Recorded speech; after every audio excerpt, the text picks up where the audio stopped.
bil madinatil asr fasallama thumma qama musri'a fatakhatta riqaban nas ila ba'di hujuri nisaihi fafazi'an nas min sur'atihi fakharaha alaihim fara'a annahum qad ajibu min sur'atihi qala dakartu syai'a min tibri'in indana fakarihtu ayyahbisani fa amartu bikismatih. Dari Uqbah bin Haris radhiyallahu anhu, dia berkata, saya pernah ke salat asar di belakang Nabi SAW di Madinatul Munawwarah. Setelah salam, beliau berdiri dan berjalan dengan cepat melewati bahu orang-orang. Kemudian berdiri dan berjalan kemudian beliau masuk ke rumah salah seorang istri beliau, sehingga orang-orang terkejut melihat perilaku beliau SAW. Ketika Rasulullah SAW keluar, beliau merasakan bahwa orang-orang merasa heran atas perilakunya. Lalu beliau bersabda, aku teringat sekeping emas yang tertinggal di rumahku. Aku tidak suka kalau ajalku tiba nanti emas tersebut masih ada padaku, sehingga menjadi penghalang bagiku ketika aku ditanya pada hari hisab nanti.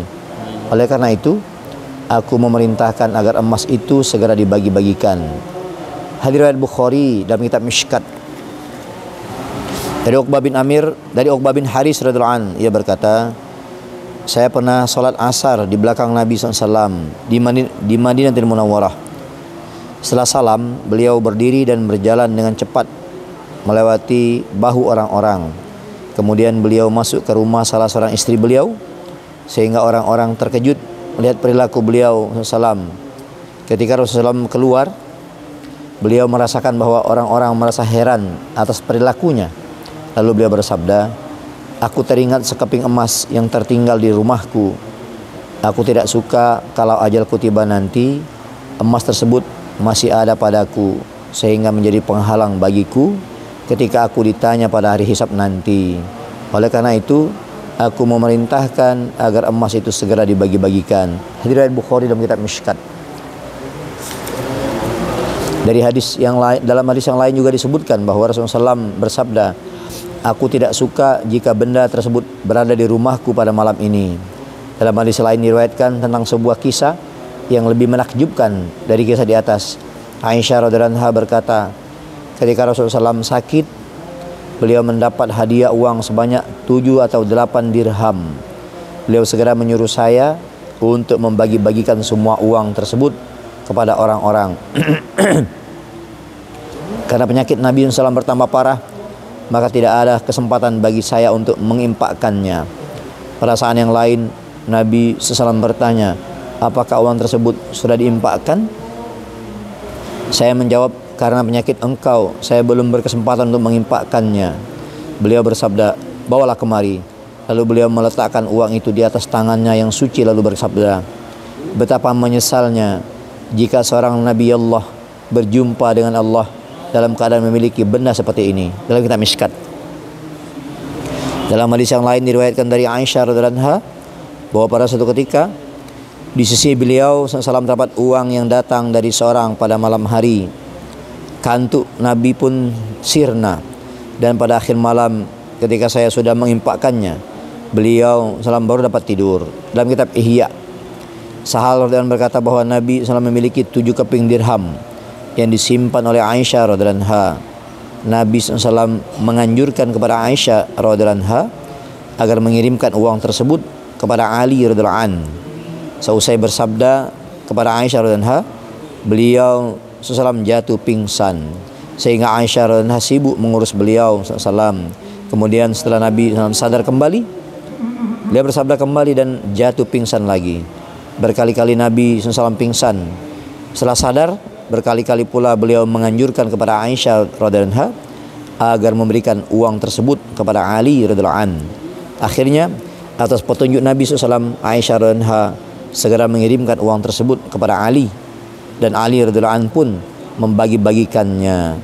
Kisah tersebut terjadi pada sore hari. Pada malam harinya setelah periode tersebut, yakni pada malam Senin yang merupakan malam terakhir dalam kehidupan Rasulullah SAW yang suci. Lampu di rumah Aisyah radhiyallahu anha pada malam tersebut tidak ada minyaknya, sehingga dia mengirim lampu tersebut kepada seorang wanita disertai pesan bahwa kesehatan Rasulullah SAW semakin memburuk, ajalnya sudah tiba, ajalnya sudah dekat, dan ia berpesan agar memasukkan sedikit minyak ke dalam lampu tersebut agar dapat dinyalakan. Dalam kitab At-Targhib, kisah seperti di atas telah diriwayatkan oleh Ummu Salamah radhiyallahu anha bahwa pada suatu ketika ada beberapa dinar di sisi Nabi SAW, hingga perasaan khawatir tampak di wajah beliau yang suci.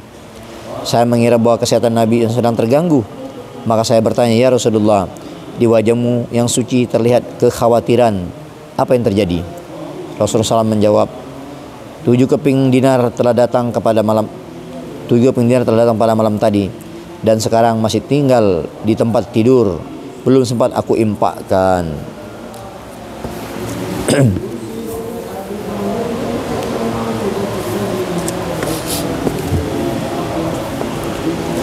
An Abi Umamah radhiyallahu anhu ar-Rasulullah sallallahu alaihi wasallam annahu qala man ahabba lillah wa abghada lillah wa a'ta lillah wa mana'a lillahi faqad istakmalal iman.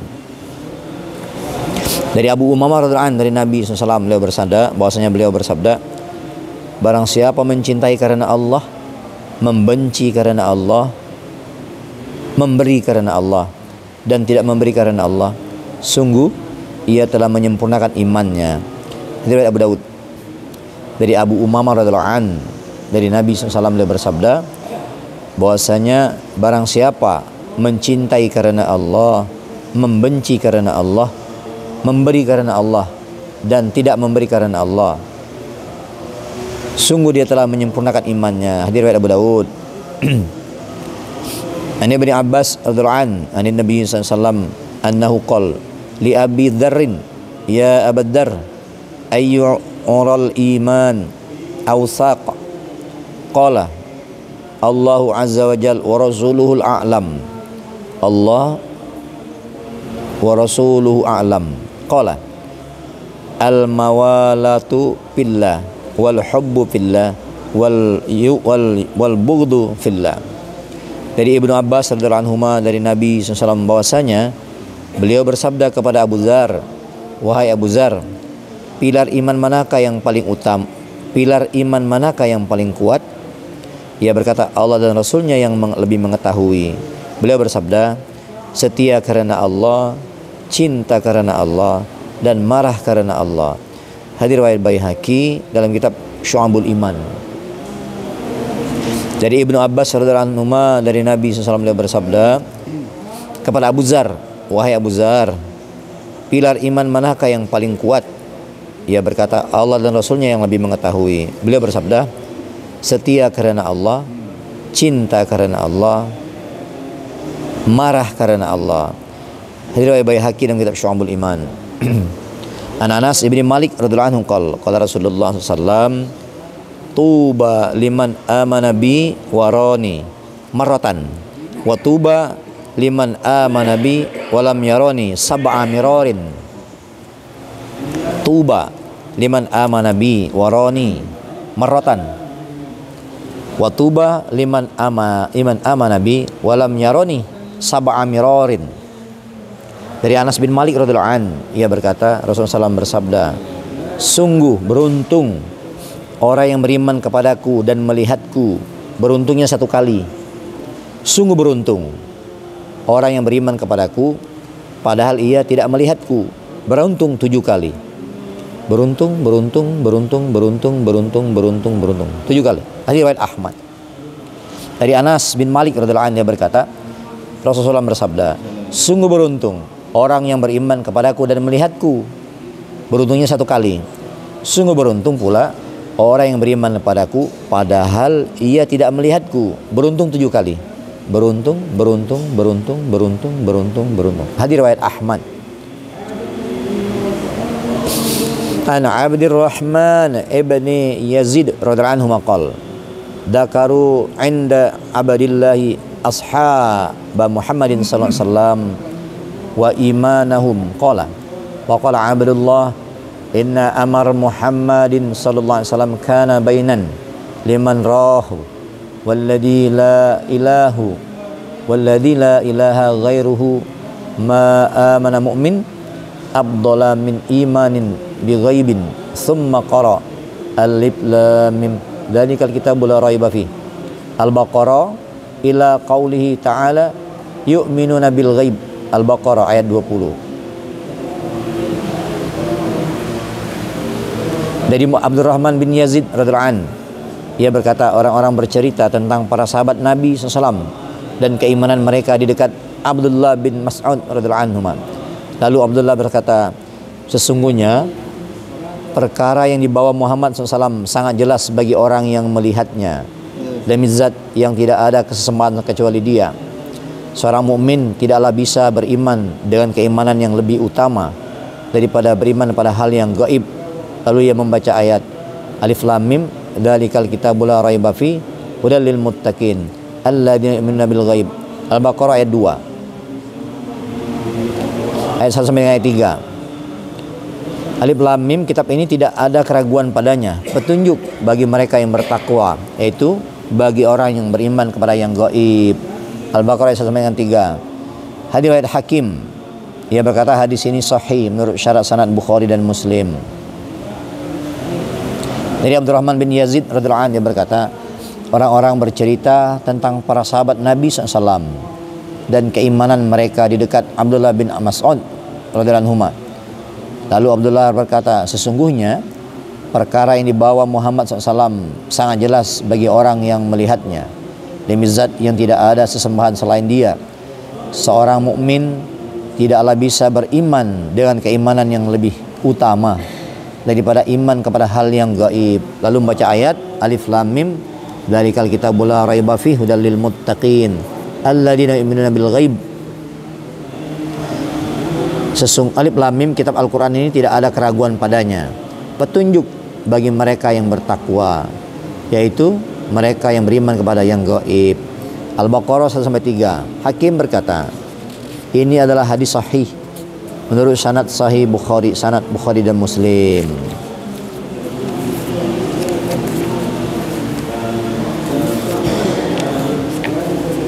Keutamaan amalan masjid.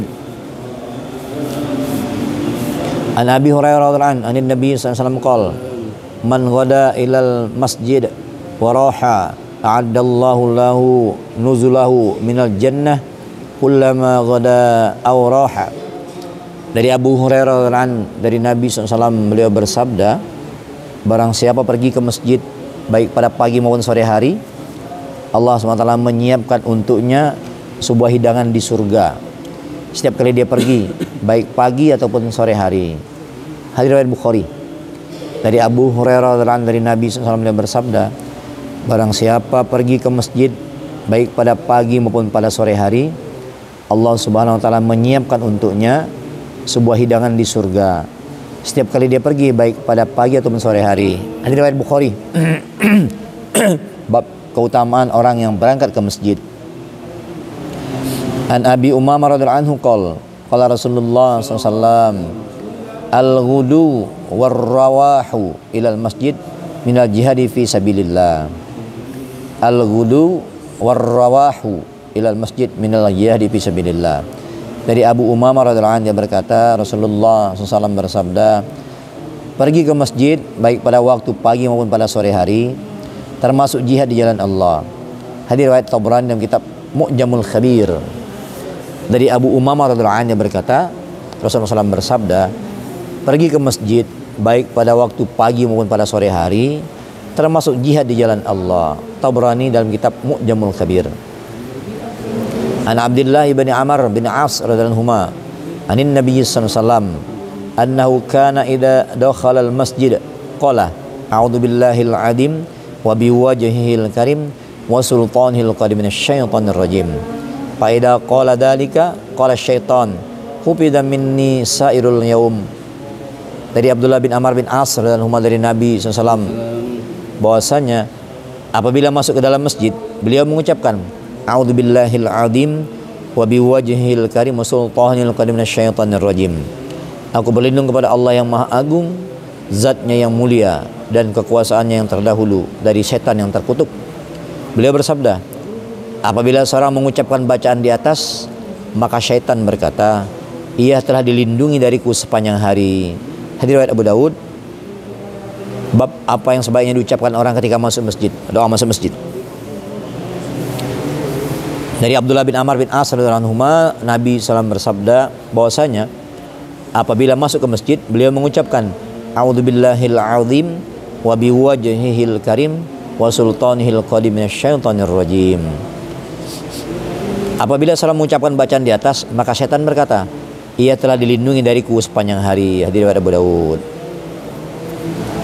An Abi Sa'id al-Khudri radhiyallahu anhu qala Rasulullah SAW, man alipal masjid alipahullah.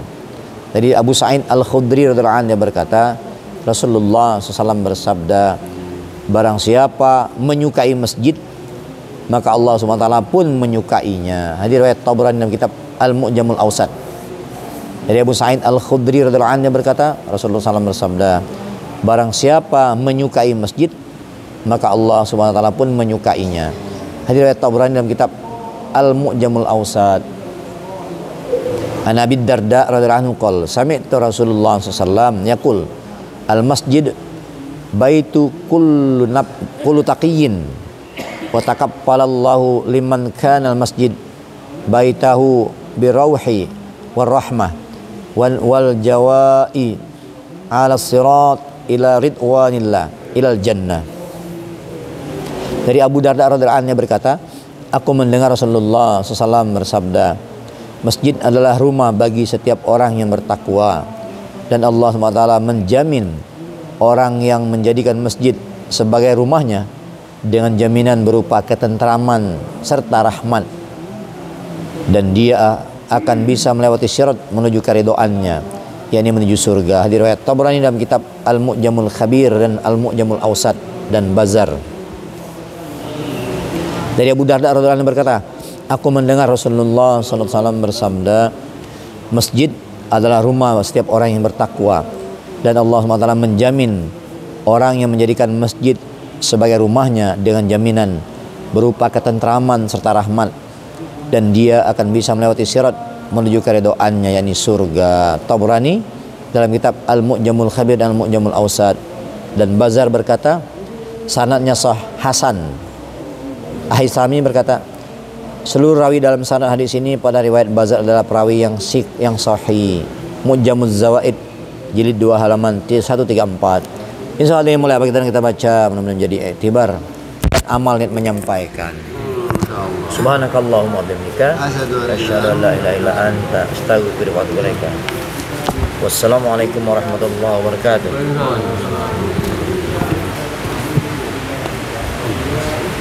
Ya Allah, Allahumma shalli wa sallim